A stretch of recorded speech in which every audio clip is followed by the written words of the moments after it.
Today on Live from the Compound, we got local business owner Olivia from Oh So Good Gelatos. How you doing today, ma'am? I'm doing good. Thank you for asking. How are you doing? I'm doing good.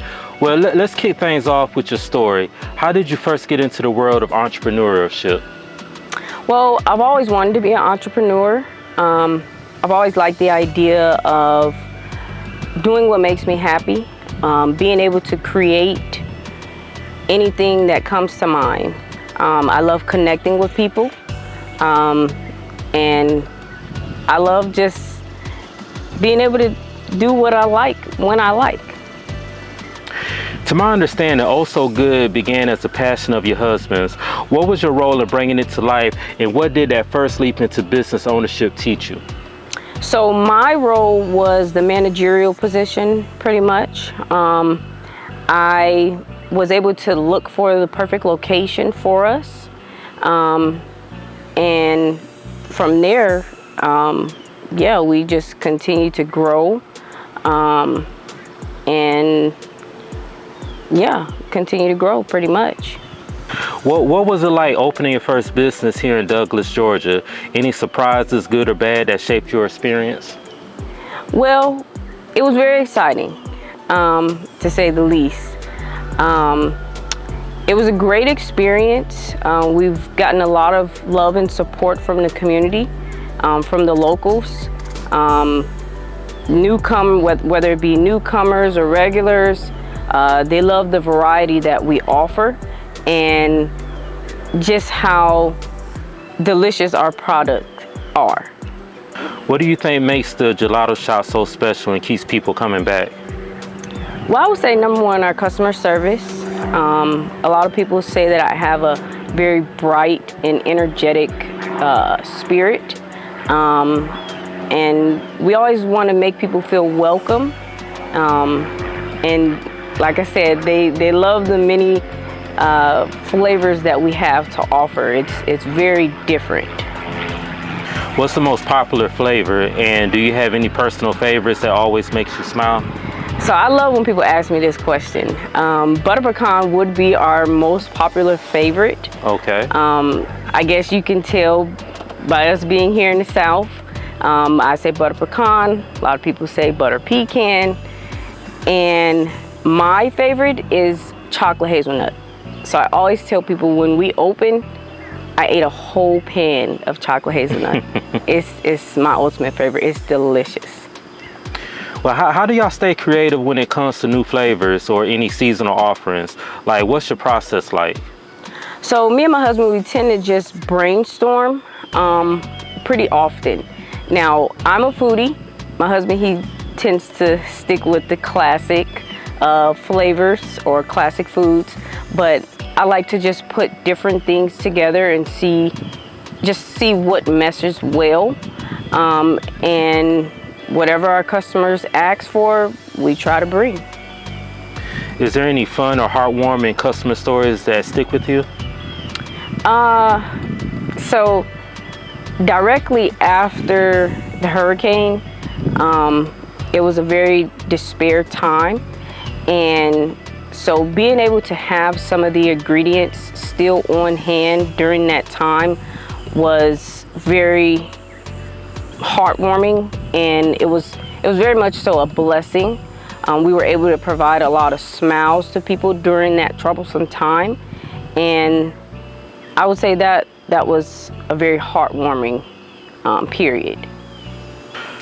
Beyond the treats, what are the most proud accomplishments of Oh So Good? I would say our proudest accomplishment has been our growth,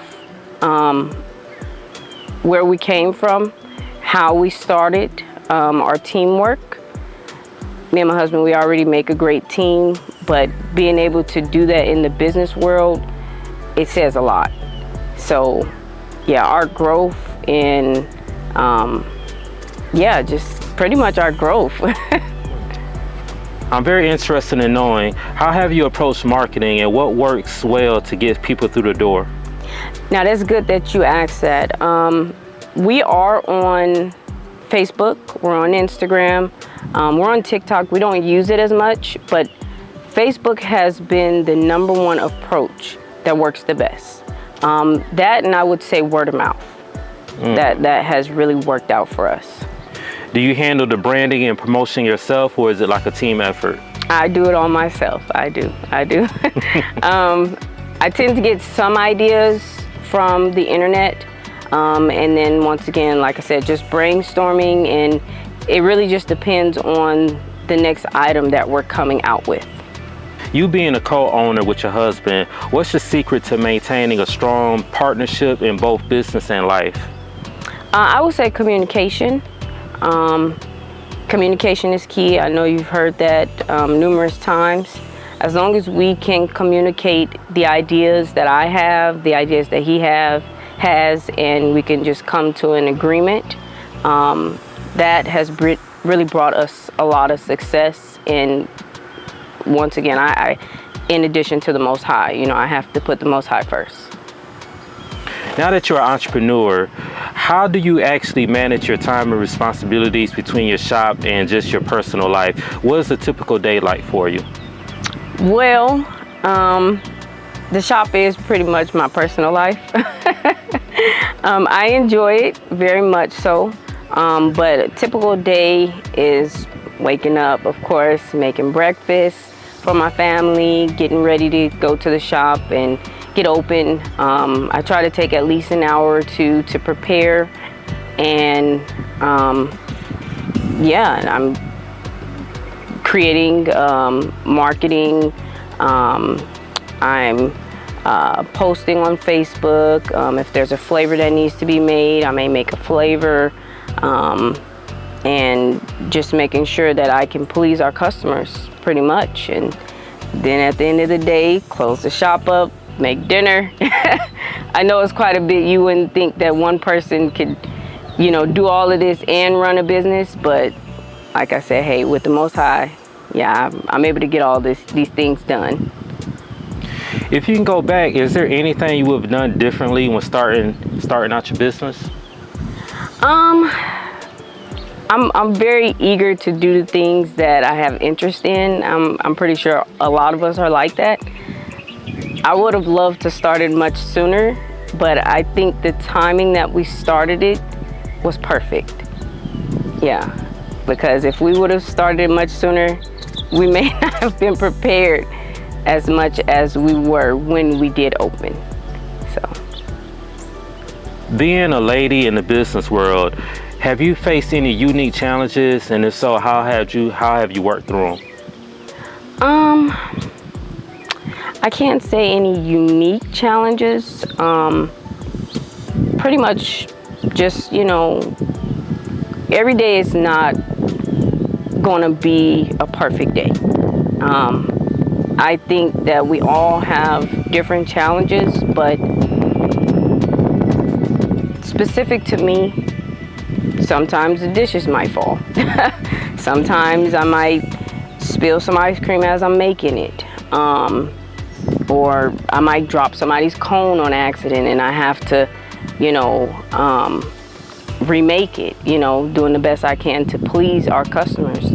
I think that's the biggest challenge. I push myself hard, and I don't think it's anything specific to me being a woman, but I think just everyday challenges pretty much.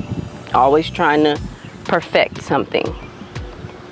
Is there any advice that you can give to anyone looking to start a niche business of their own in a small community? Well, I would say go for it, 1. 2, don't get discouraged. The small things, the big things, keep treading. And as always, put the Most High first. And make sure you try to post every day. I think that's big in today's time, especially with having a business and a small business at that. You want to continue to be known so no one will forget you, no matter how good your product is. But just stay persistent. Yeah. For anyone listening that hasn't had a chance to visit yet, what would you say to encourage them to experience Oh So Good? Come today. Come today. So we're open Monday through Thursday, 12 noon until 8 p.m. And we're open Fridays 12 noon until 5 p.m. Saturdays we're closed. Sundays we're open 1 p.m. until 8 p.m. You can come anytime and try any of the flavors that we have. We always encourage to try all the flavors. That way you can figure out what you like. Yeah, come today. You're missing out. You're missing out. And I was just curious, do y'all offer any type of services? Like, do y'all do caterings or anything of that nature if called upon? We will cater. Yes, we will cater.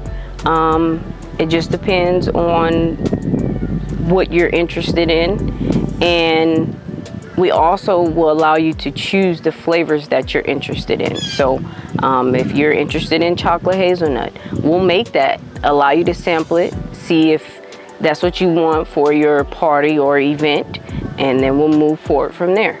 So yes, we do cater. And in closing, is there anything that we haven't touched on that you might want to let the audience know about? So one thing I know that you did ask me if we have, or if we make any seasonal flavors. I didn't mean to skip over that question.